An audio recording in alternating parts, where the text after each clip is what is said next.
Hey everybody, it's Party Elite with the first total breakdown of Total War Warhammer 2.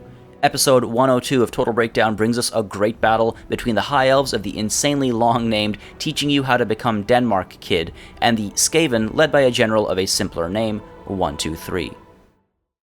Alright, as always, we're going to start with a conversation about composition and deployment. As you can see, both sides keeping it relatively simple for the most part. The High Elves trying something a little sneaky at the start here, but more on that in a bit. Let's start with the High Elves. You can see Teclis is in charge atop a horse. We also have a pair of white lines of Schrace on either side here, and right behind them we do have 4 units of Lothern Seaguard. Again, relatively capable in melee, but great from range, a great range as well of 165. Then we also have, you can see, the Silver Helms with shields, a single unit on either flank back here, while 2 units of Dragon Princes are tucked away in the trees. And I think the hope was to push forward and draw some aggression, potentially meet somewhere in the middle here, and then send these Dragon Princes up and around for some rear charges, for some flanking maneuvers, get that extra morale damage in, and take care of the enemy very quickly. Meanwhile, let's take a look at the Skaven. So they have an interesting composition, forcing the enemy to push forward because they do have an artillery piece. But first things first, Vanguard deployed up front. We do have 4 units of Night Runners able to push forward, get some harassment done from range, and pull away or peel away, and again, force these guys to, under pressure, move forward, give chase, potentially rip apart the High Elf army.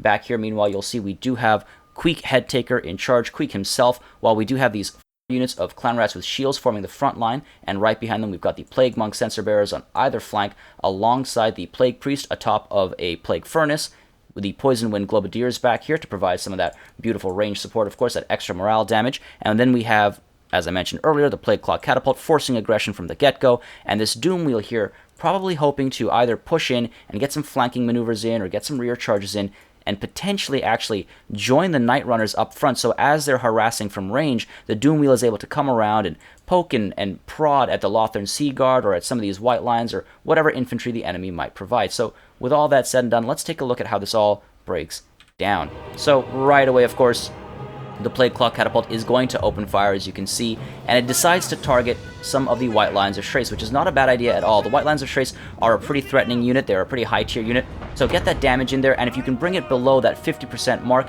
then that's absolutely wonderful, because that's when martial prowess falls off. So just a quick note here, you'll notice that Teclis is charging forward, chasing after some of these Night Runners, and we do have these Silver Helms over here pulling out from both flanks, while the Dragon Princes as well push forward with some decent deal of aggression. So the High Elves are being very aggressive, and in response, the Skaven are also being pretty aggressive, and that is a bit of a flaw. The Skaven could have just sat back, fired away with the Plague Claw Catapult, and did a decent amount of damage across the board. A good idea against the High Elves is to try and bring as many units as you can below that 50% health mark, because then martial prowess is gone and taken care of, and you don't have to worry about the small but still significant boosts that it provides. So, resuming to full speed, you'll see the Plague Claw Catapult now decides to fire at Teclis. Again, not a good call there. Much better off firing away at some of these core units here, and you'll see the Night Runners here trying to open shots off the Doom Wheel as well, able to penetrate through and hoping to get a decent charge in, but you'll see right away, of course, the Silver Helms do respond, coming in from the rear and from the front, trying to block the Doom Wheel's approach off. Of course, it's not able to just crash through cavalry, and you'll see as it tries to hit the White Lines of Schrace, it does get stopped right there, and the White Lines are able to engage instead. Meanwhile, over here, you'll see the Dragon Princes are pulling off to the side as these Poison Wind Globadiers and the Night Runners are firing at them. They're pulling off to the side to try and get a nice charge into the Plague Claw Catapult, shut down that range fire, that artillery fire, as quickly as possible. And in comes the charge, and right away those guys are going to fall apart, while these Night Runners over here are charged in by these Dragon Princes, again shutting down that range support, while the Silver Helms here chase away these 2 units of Night Runners as well, making sure they're not able to provide support. Meanwhile, you'll see the front lines are about to engage, and as they do so, you'll notice also we do have counter charges coming in, making sure the White Lines of Schrace are able to just get that little bit of charge bonus in there. It is very helpful, of course, getting the charge bonus in whenever possible, so they all dive in against each other, and the White Lines of Schrace are not going to have too much trouble. Meanwhile, in the center here, you'll see we do have the Net of a Mintok holding a lot of these units in place, making sure the Plague Priest isn't able to get involved with its chariot, so to speak, and making sure that these Clan Rats are stuck in place as the Lothern Seaguard fire away, reducing one entire unit completely, and another one taking a decent amount of damage as well. Now you'll see over here on the right flank, the Plague Monk Sensor Bearers are going to be doing a decent amount of work on the White Lines of Trace. They do have the Contaminated effect, which gives a -10 to leadership, which is very helpful, of course. And again, look at the White Lines of Trace dropping just below 50% health, and that's going to do a lot of work in terms of support for Skaven. Meanwhile, back here you'll see we do have these Dragon Princes coming in from the rear, while up front we have the Fiery Convocation coming in to try and take care of this frontline unit over here, completely devastating the Clan Rats with shields. They do not wish to fight after that Phoenix came flying through, destroying that unit, utterly ravaging their morale and their will to fight. And off they go, while the Lothern Sea Guard here, you'll see, opening shots off at Queek Headtaker, trying to take care of him, trying to shut him down while he pops Verminous Valor to clear some space, give him some leadership boosts as well, and try and get involved wherever possible. Meanwhile, the Dragon Prince is here circling around the Plague Priest, trying to shut him down, trying to hold Queek in place, as well as the Doom Wheel, I think, and the Doom Wheel has taken a decent bit of hurt, while off in the distance here, these Night Runners firing away at the various cavalry units, and now being chased down, shut down momentarily, but then these Silver Helms decide to turn around, turning their backs to the range support so that the shields are completely useless now, but you'll see these side charges come in, these rear charges come in, trying to shut down whatever possible here. These Plague Monks are dropping pretty quickly, while the Lothern Sea Guard continue to provide some support, firing away into Queek Headtaker, trying to take care of that enemy leadership. Meanwhile, you'll see over here, all these Dragon Princes, the White Lines of Trace, all turn around to push in this general direction, maybe not noticing that the Night Runners are actually free off to the side here. And meanwhile, over here, Plague is used to try and hurt these White Lines of Trace, but very quick response there, very little damage done before these White Lines of Trace are pulled away into some safety. And now the Plague Priest is close enough to actually get its Billowing Death ability active on some of these important units. Now, Billowing Death does cause damage over time. Think of it like a Mortis engine from Game 1, so any nearby units are now going to suffer a little bit of damage. That means these White Lines of Trace are not having the best of times. Now, you'll see we do have, again, everything pushing towards this left flank, trying to shut down the Night Runners over here, trying to shut down the Clan Rats with shields, and meanwhile, completely unaware of these units on the right flank, freeing up, able to now push in with some flanking maneuvers of their own. You'll see, again, in the middle here, we have Pestilent Breath coming from the Plague Priest. Very helpful abilities there, doing a little bit of damage here and there, just trying to scare these guys off. And again, once they drop below that 50% health, the fact that they lose martial prowess makes a very big difference. Now, off in the distance here, you'll see Teclis alongside his Dragon Princes are chasing after some of these units, making sure they're not able to return. So good job shutting down that range support. Good job completely taking care of the catapult. It was basically a non-issue. Got 8 kills and was destroyed. And now the Dragon Princes and Teclis are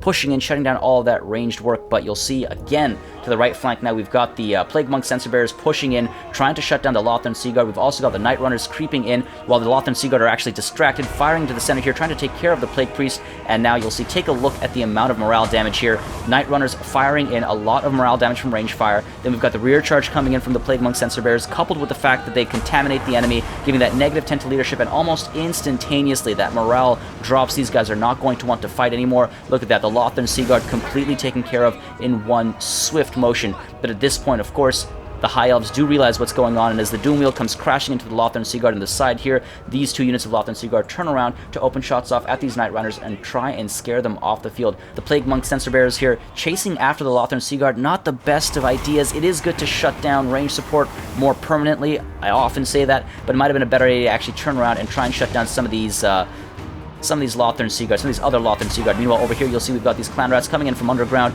getting involved, scaring some of these units off. They should have been sent in to chase and make sure more units rout, but ultimately, at this point in time, it does look like the Skaven's battle. They do have some units off to the left over here, shattering, giving up on the fight, but at this point as well, the High Elves have a lot of units falling back, faltering, not willing to fight. You can see we do have some of these units willing to fight once more. The White Lines of Trace rallying, but the Night Runners doing a good job chasing after the Lothern Sea Guard, making sure they're not able to return to the fray. But again, these Plague Monk Sensor Bearers just chasing after nothing at this point. Not very helpful in the situation. They should have been pulled back. They're a very effective unit. And meanwhile, off on the side over here, you'll see we've got the Silver Helms pushing in alongside the Dragon Princes for one last hurrah, trying to shut down these Night Runners, and then deciding to turn around and hold the Doom Wheel in place, or maybe get involved in the central position over here, try and scare some of these guys off, because while it seems like it may have been a mistake, chasing after Night Runners can be quite difficult. They can cause a lot of damage, and in fact, they could have broken these Silver Helms before the gap was closed. Unfortunately, though, now the Silver Helms not really doing anything, sitting there, looking pretty, as I like to say, but then right after that, turning around and charging these Clan Rats. If that had happened a moment sooner, it would have helped a little bit more. Just shut these guys down before they got a touch more damage in, a touch more poison in as well. And meanwhile, you'll see we do have Quick head taker here, trying to do whatever he can to survive, to kill the High Elves, as the clan rats over here as well pour in, trying to get a full surround, and the Plague Priest now in a bit of a precarious situation, needing to pull away, all of that range support coming in, Teclis coming in and destroying the Plague Priest, absolutely devastating that one support unit that survived for the Skaven, and at this point, the Skaven are on a bit of a back foot, but you'll see they still have units returning to the fray. These Night Runners still willing to fight, relatively low on ammunition, but they are capable of causing a decent amount of damage. We also have that Plague Monk Sensor Bearer unit possibly able to return, while over here you'll see we do have another fiery convocation going down, just trying to free Teclis up. These guys are pretty bunched up. They're not in a straight line, so it's not the ideal cast, but still, take a look at the amount of work that gets done here. In it goes, completely devastating these two units, not willing to fight anymore, routing almost instantaneously.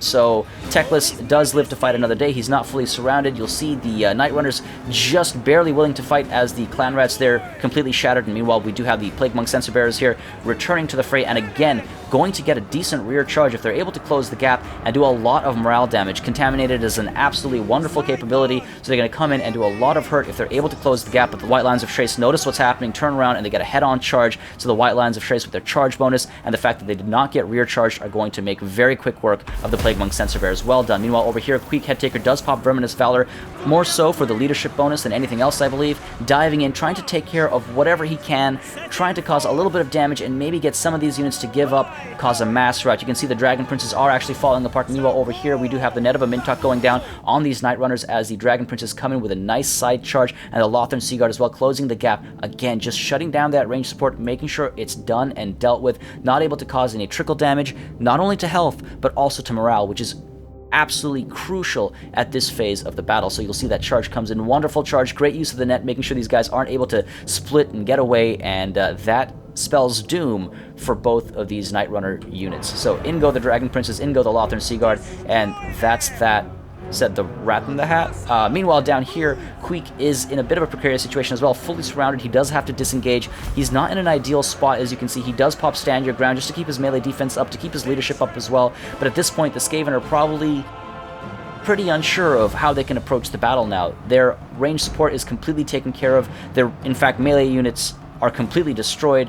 Queek is the only one left, but he's not in an ideal spot. He's not having a good time, and at this point, the Skaven are more or less forced to surrender, and it's a Pyrrhic victory for the High Elves. Now, there was a decent amount of back and forth in this battle as Skaven keep coming back, willing to fight repeatedly. About halfway through, when the High Elf Cavalry and Infantry went chasing units to the left, a great maneuver into the Lothern Seaguard nearly spelled doom for the High Elves, but a quick recovery and response meant the Skaven were quickly shut down. The Doom Wheel was quickly shut down by cavalry at the start, preventing it from doing as much damage as necessary, and the Skaven did not take full advantage of their artillery. When against the High Elves, you want to reduce their units to below half health as early as possible from a distance to get rid of martial prowess. Unfortunately, despite a solid effort, the Vermintide was held back today. As always, make sure you subscribe to this channel for more Total War content and keep sending in those battle replays. I do think it's one of the best ways to learn, and it's always nice to highlight great battles from the community. Thank you very much for watching, and I'll see you on the battlefield.